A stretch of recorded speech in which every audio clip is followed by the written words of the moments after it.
dari Prodi Pendidikan Kimia FKIP Untan. Oke, dalam video kali ini kita akan membahas tentang laju reaksi. Spesifiknya kita akan membahas tentang orde reaksi dan tetapan laju reaksi. Nah, oke, sekarang kita akan masuk ke dalam pengertian laju reaksi. Nah, dapat teman-teman lihat secara umum laju reaksi adalah laju berkurangnya jumlah reaktan atau laju bertambahnya jumlah produk dalam satuan waktu. Nah, dapat teman-teman simpulkan atau kita simpulkan bahwa laju reaksi itu adalah laju berkurangnya jumlah reaktan atau laju bertambah jumlah produk dalam satuan waktu. Nah, itu untuk pengertian laju reaksinya. Sekarang kita akan masuk ke dalam persamaan laju reaksi. Nah, untuk persamaan laju reaksi ini yaitu menyatakan hubungan antara konsentrasi reaksi dengan laju reaksi dalam orde-orde tertentu. Oke, untuk persamaan laju reaksi ini dapat kita buat dalam suatu reaksi. Oke, sekarang kita bisa ambil contoh, yaitu zat A direaksikan dengan zat B menjadi AB. Nah, dari reaksi ini dapat kita buat persamaan laju reaksinya, yaitu V sama dengan K konsentrasi zat A pangkat X dikali konsentrasi zat B pangkat Y. Oke, untuk V sendiri yaitu laju reaksinya, K tetapan atau konstanta laju reaksi, sedangkan konsentrasi zat A itu konsentrasi reaktan, konsentrasi zat B itu konsentrasi produk, sedangkan untuk X dan Y itu orde reaksi. Nah, jika X dan Y ini kita tambah akan menjadi orde reaksi total. Oke, kita masuk ke dalam orde reaksi. Nah, orde reaksi ini dibagi menjadi 3. 0, 1, 2. Oke, untuk 0 sendiri dapat teman-teman lihat bahwa laju reaksi ini tidak tergantung pada konsentrasi reaksi. Oke, kita lihat grafiknya, yaitu lurus, di mana konsentrasinya tidak ada, hanya ada laju reaksi. Oke, sekarang kita akan masuk ke dalam orde reaksi 1. Di mana dalam orde reaksi 1 ini dinyatakan bahwa laju reaksi itu berbanding lurus dengan konsentrasi fraksi. Oke, jika kita lihat dari grafiknya, dapat kita lihat bahwa jika konsentrasi fraksinya dinaikkan, maka laju reaksinya juga akan naik. Nah, untuk persamaannya bisa kita buat bahwa V sama dengan K dikali konsentrasi zat A di pangkat X, itu orde reaksinya. Oke, untuk orde reaksi 1, udah ya, paham ya? Oke, sekarang kita masuk ke dalam orde reaksi 2. Nah, untuk orde reaksi 2 ini dapat teman-teman lihat bahwa kenaikan laju reaksi akan sebanding dengan kenaikan konsentrasi fraksi dipangkatkan 2. Dimana bila konsentrasi fraksi dinaikkan 2 kali, maka laju reaksinya akan menjadi 4 kali lipat lebih laju dari semulanya. Untuk persamaan reaksinya, untuk orde 2 ini dapat teman-teman lihat bahwa V sama dengan K dikali konsentrasi A pangkat 1 dan juga V sama dengan K dikali konsentrasi B pangkat 1. Nah, itu untuk yang pangkat 1 jika dikalikan 1. Sedangkan untuk yang 2 dapat teman-teman lihat bahwa V sama dengan K dikali konsentrasi A pangkat 2 dan V sama dengan K dikali konsentrasi B pangkat 2.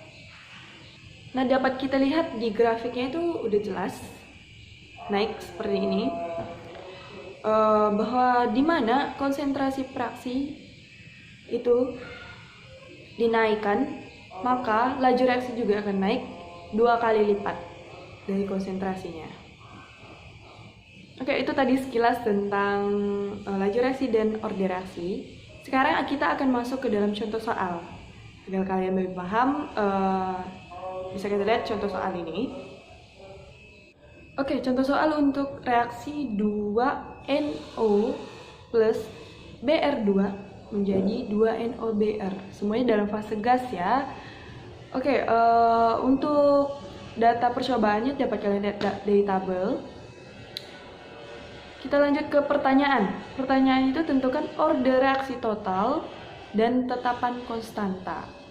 Oke, sekarang kita akan tentukan orde reaksinya dulu.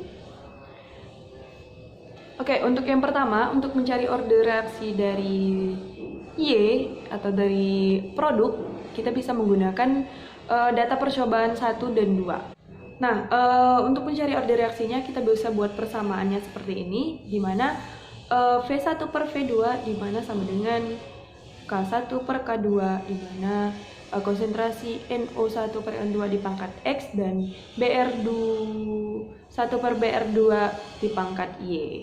Nah, kita selanjutnya kita masukkan data percobaan ke dalam persamaan ini.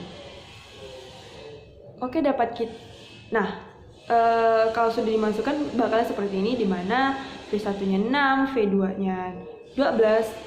Terus masukkan semua datanya. Nah, ketika data yang sudah masuk, sekarang kita eliminasi yang bisa kita eliminasi. Oke, kayak K dan konsentrasi dari NO ya, NO1 maupun NO2 bisa kita eliminasi karena sama. Oke, kalau sudah eliminasi, sekarang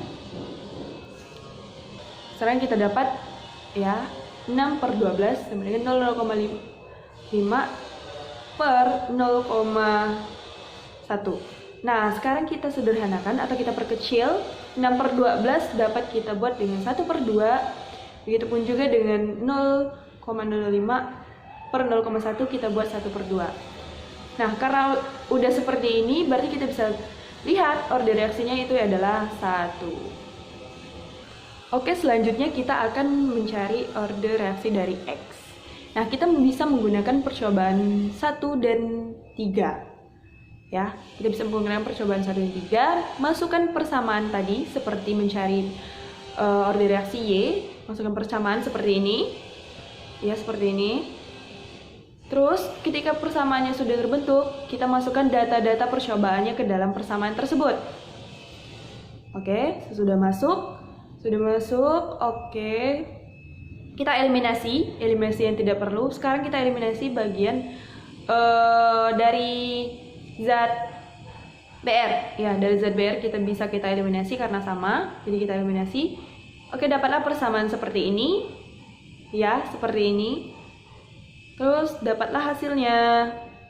Ya, dapat hasilnya. Kita perkecil kayak tadi. 6 per 24 bisa kita bandingkan 1 per 4 dan sebelahnya 1 per 2. Oke, dapatlah X-nya, yaitu order reaksinya adalah 2. Nah, karena kita udah dapat order reaksi dari Y dan X, karena dimintanya order reaksi total, jadi kita tinggal tambahkan order reaksi X tambah order reaksi Y sama dengan 3. Jadi order reaksi totalnya adalah 3. Oke, di sini mungkin ada yang belum paham kenapa kita menggunakan percobaan 1 dan 2 untuk mencari untuk mencari Y. Terus kita menggunakan percobaan 1 dan 3 untuk mencari X. Oke, bisa kita lihat di tabelnya. Untuk mencari Y, order reaksi Y atau order reaksi dari zat BR, kita lihat yang bisa kita eliminasi yang mana. Dapat kita lihat bahwa konsentrasi NO itu sama pada percobaan 1 dan 2. Nah, kita lihat itu bisa dieliminasi. Begitu juga sebaliknya untuk mencari order reaksi dari X atau order reaksi dari NO, yaitu konsentrasi dari zat BR2-nya bisa kita eliminasi. Nah, seperti itu kita mencari order reaksinya. Oke, untuk pertanyaan selanjutnya itu mencari tetapan laju reaksi. Nah, di sini kita bisa menggunakan data percobaan dari 1, 2, atau 3. Sekarang di sini saya akan menggunakan data percobaan 1. Nah, untuk data percobaan 1, kita buat persamaannya seperti tadi, seperti semula. Karena order reaksinya udah kita dapatkan dari X dan Y, jadi tinggal kita masukkan datanya. Ya, untuk V, data percobaan 1, 6, sama dengan K, terus konsentrasi dari NO1 itu 0,1, terus order reaksi yang sudah kita dapatkan tadi 2, terus untuk konsentrasi BR2 itu 0,05 dan order reaksinya 1. Nah, setelah kita masukkan semua datanya, tinggal kita hitung berapa. Ya dapat ya 6 sama dengan K dikali 0,01 dikali 0,05. Setelah dapat, kita kalikan dulu, berarti 6 sama dengan K dikali 0,0005. Nah, setelah dapat, kita konversikan, yaitu jadi K sama dengan 6 bagi, kita perkecil, kita sederhana, yaitu 5 dikali 10 pangkat min 4. Dapatlah tetapannya, yaitu 1,2 kali 10 pangkat min 4. Oke, selesai. Nah, itu tadi teman-teman tentang penjelasan cara mencari order reaksi dan tetapan laju reaksi. Semoga kalian paham. Saya akhiri. Assalamualaikum warahmatullahi wabarakatuh.